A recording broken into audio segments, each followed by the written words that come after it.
Hello there, my name is Rachel. The first time seeing my channel, I used to review cartoon series, anime series, so something completely random, and today we'll talk about an independent animated series called Metal Family. In fact, the only reason I knew this show even exists is because I follow a YouTuber who talks about a lot of different animation. He sort of dropped hints about this series. Yeah, I got sort of curious. What is Metal Family? Yeah, trying to look at it and actually found the series.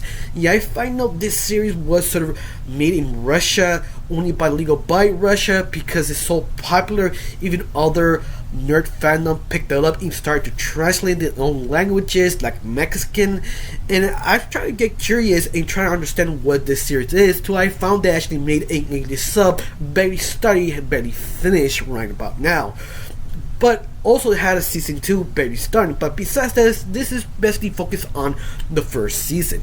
And Metal Family is one of those series, it's the best to describe how you make a series with a low budget. It's something that is sort of inspiring and interesting because the animation is sort of good but not perfect, because it has some moments that you could tell that they needed more time to make it better, or some of the character designs are really good and really well understand what they are but character based, but sometimes you can really tell, oh man, yeah, you need some time for this character, or this moment, or the background, or even something you're looking far away, you see some little animation cheapness, like yeah, you need a little bit more time in the background, but you don't care because how much passion and interesting it really is, because this animating a project made by 2 people, a total of 10 episodes, and you just see all 10 episodes and you just be impressed, especially in the writing section, because the first 3 episodes is sort of introducing each family member, who they are and how they act. For example, the main father figure, Glenn, how you see him, that sort of metal biker gang who is an intellect that you don't understand how talented, how proper, how elegant he really is, but he doesn't care what people look at him because how kind of biker aesthetic he has. Especially if he hurts his own kids, he will defend them, but a very, not a violent way, more like a very intelligent, a strategist, kind of a direct way. It's something that's so smart you can't overlook it because you don't expect it. This is so fascinating because each character, you can tell what they are, but when you start talking you realize, oh, they're not cliche, they're not one-note characters, they have layers. I think the best example is the wife of the family, the mother, Vicky, that she is this thick built woman who's a redhead, can build like a brick, and can kick your ass with her own fist. In fact, there is a episode that they actually focus on that she got pissed off about this. 2 people are basically kind of harassing people to stop smoking, and they focus on Vicky, and she retaliated back to them. In fact, she bust them up completely badly, then she got arrested. But I love it how clever she is. She's not that smart, but she knows what she has. She's a female. She just sort of played the card of, oh, I'm the victim, oh, I'm just a simple pathetic woman, forgive me, I tried to defend my child.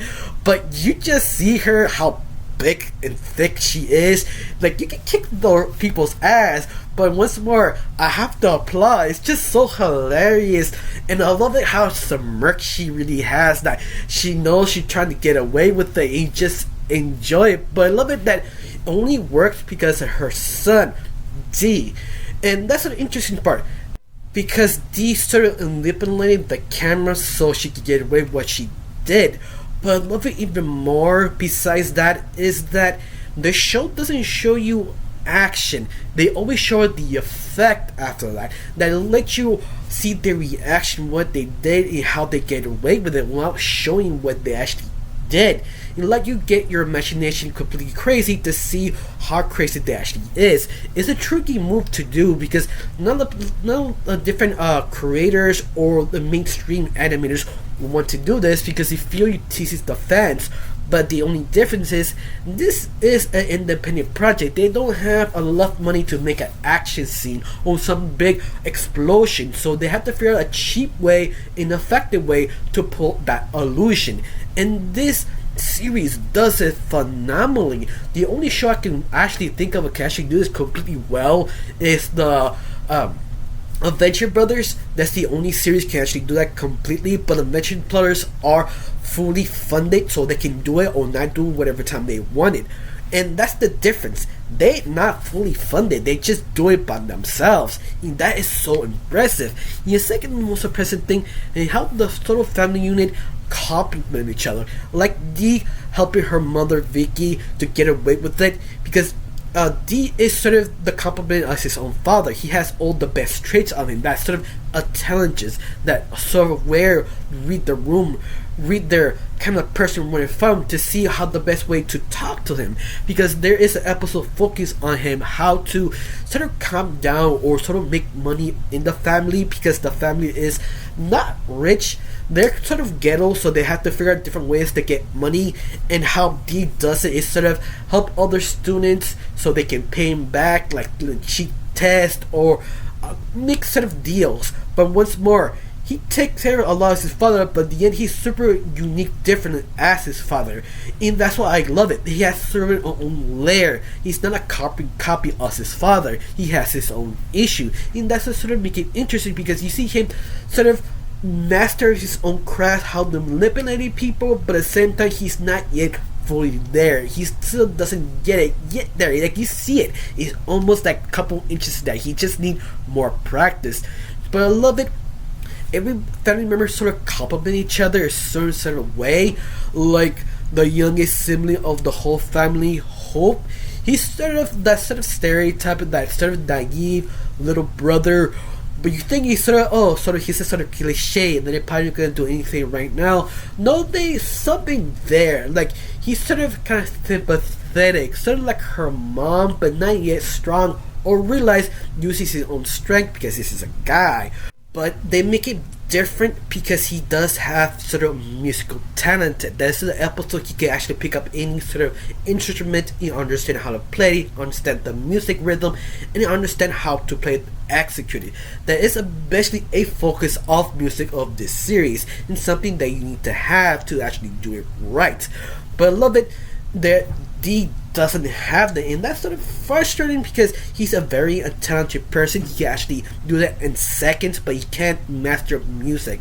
And you love that each member has his sort of own flaw, almost sort of moral code, sort of black and white, because in this series there is no such thing in black and white. It's sort of gray, how should you actually live.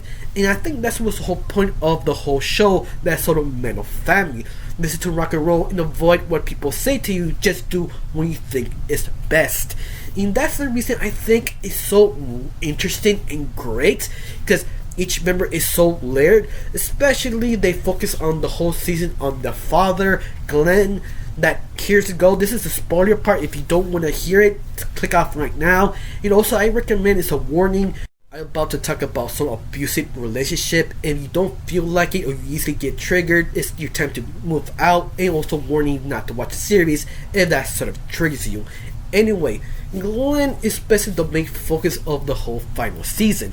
That how he became Glenn. In fact, Glenn is not his real name. The series never really tell you his name. He only knows that he used to be sort of rich, and that richness doesn't really kind of compliment himself because how his father abused him. I mean, his father sort of expected him to be this sort of highly regarded gentleman, that number one person, but that's the thing. He needed to be number one. If he never number one, what's the point? If he never was number one, he will get punished physically and mentally. I mean, how badly he was abused by his father, abused by his sister, even his butler, how sort of belittles him. You understand Glenn, how he sort of acts, how self-defense he really is about his kids and his family. He is that sort of, I survived abusement, yeah, I left it, because he knew better.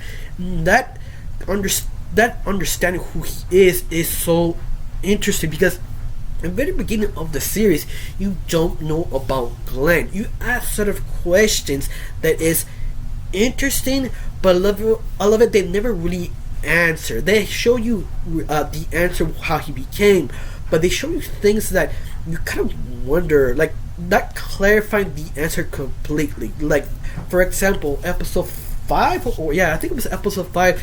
He received a box about his father who died, and he didn't care about the box. He just doesn't want to look at it, but he was still happy to his wife. Like, what's the point? I mean, you have to know what's inside. And Glenn humoring his wife. He opened it. That's the reaction he has. Like, we didn't know why he had the reaction. That the beginning, the happy, I know everybody, I could tell what's gonna happen next, was gone look. That sort of confused look. Like, what did he give him this? That sort of look that he was lost, understood what the situation means, instead of accepting, he went through depression for a second and back to himself. And that itself takes a lot of experience to do that sort of expressions. That takes a lot of thought to do well, because once more, this is an independent project, so it takes a lot of time to do, and at the same time makes a lot of layer to a character.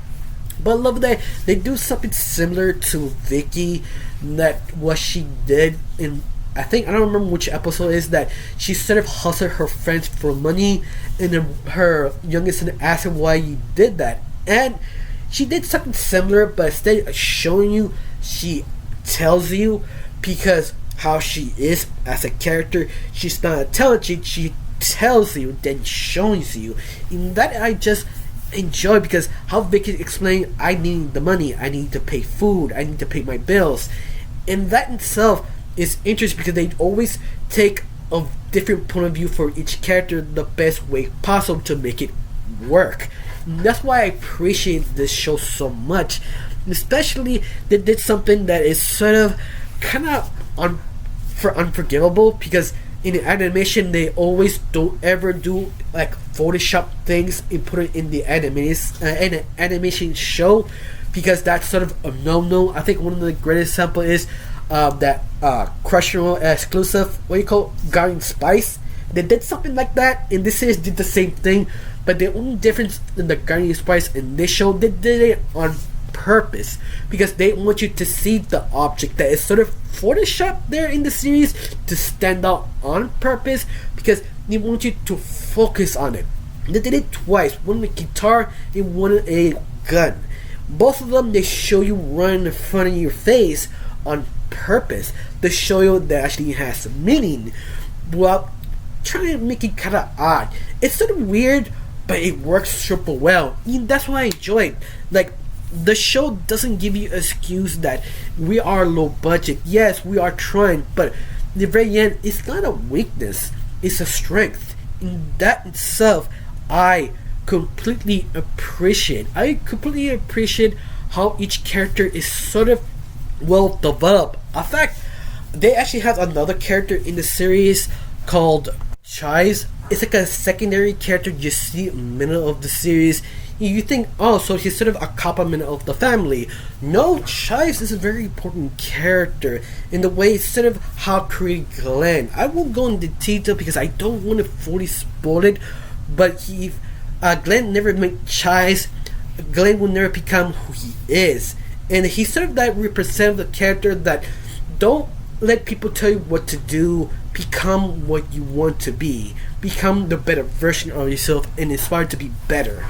That itself make you interested, because Chives is a unpredictable character that you can't read. Even Glenn, who is probably the most talented person in the room, can't really read him, but at the same time you understand why you have him around, because he's sort of that sort of kind of religious but not really religious bro, that he sort of say things that you're just wondering what are you trying to say? You want to help out, or just be a lazy bum saying things? And that's the best way to describe Glenn. That you just are entertained by him. He has that sort of charm. He's the one who sort of kind of accidentally make this chain of events happen, and you just like him. You can see why he is sort of, you can say, the friend of the family, even like uncle status in a way. But once more, it's one of the type of characters that you kind of need to talk about because he is a part of this family in a way. All of that has sort of one question. Do you see in this show? Do you hear it? You hear everyone talk about it? Do you like the show? You didn't see it? Whatever you want to say, tell me down below. Let me know. I really got nothing else to say. Just thanks for watching.